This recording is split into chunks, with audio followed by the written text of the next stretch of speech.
Let's bring in the Shadow Home Affairs Minister, Andrew Hastie. Good to see you bright and early this morning, Andrew. So let's start there. I mean, as Trudy pointed out, this roundtable appears to be getting watered down by the day. I mean, are you of the view that anything is actually going to be achieved here?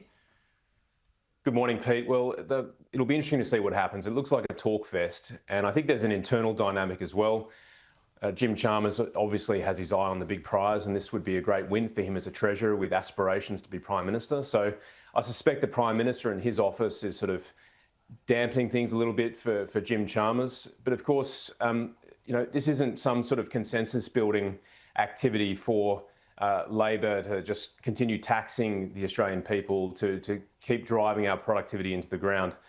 We'll be watching this very closely, but it's certainly not a reason to suddenly start taxing Australians more, which is what we are concerned about. We want to see tax reform, but meaningful tax reform that delivers more money back to the Australian people so they can make choices about how they spend it. I've spoken to a few of your colleagues in recent days, Andrew, and the Liberal Party firmly against any tax increase, but would tax reform inevitably lead to a tax increase somewhere along the line?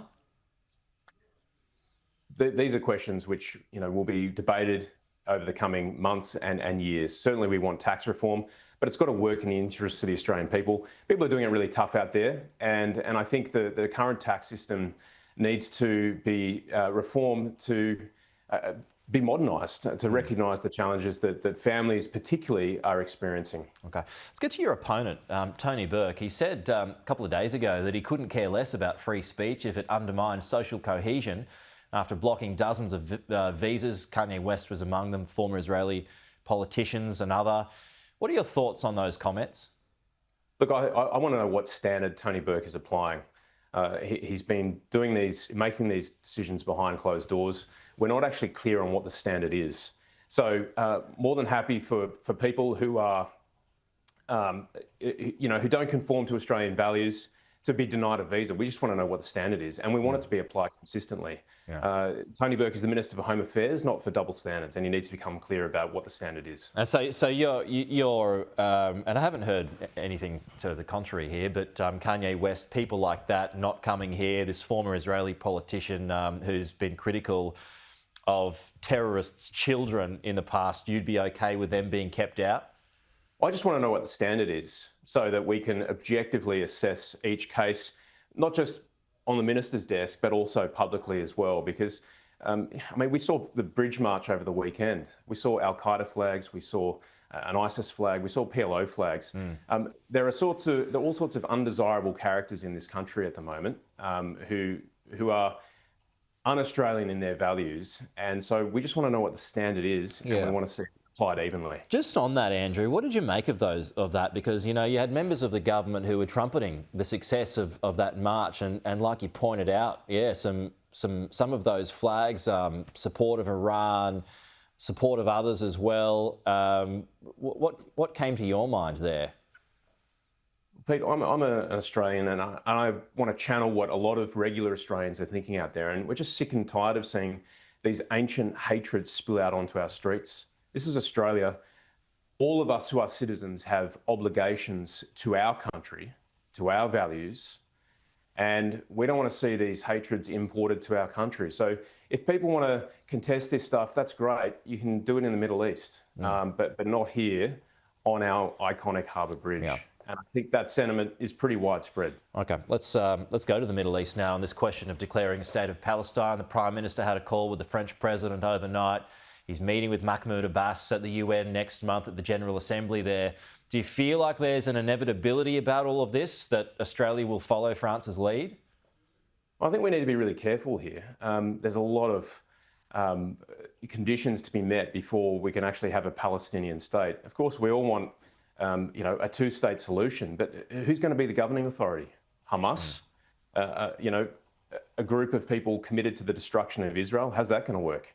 Who's going to be the leader? And if you pull out a Google Earth and you look at Gaza right now, it's rubble. You can literally see on Google Earth that it's rubble. So how is a state going to function?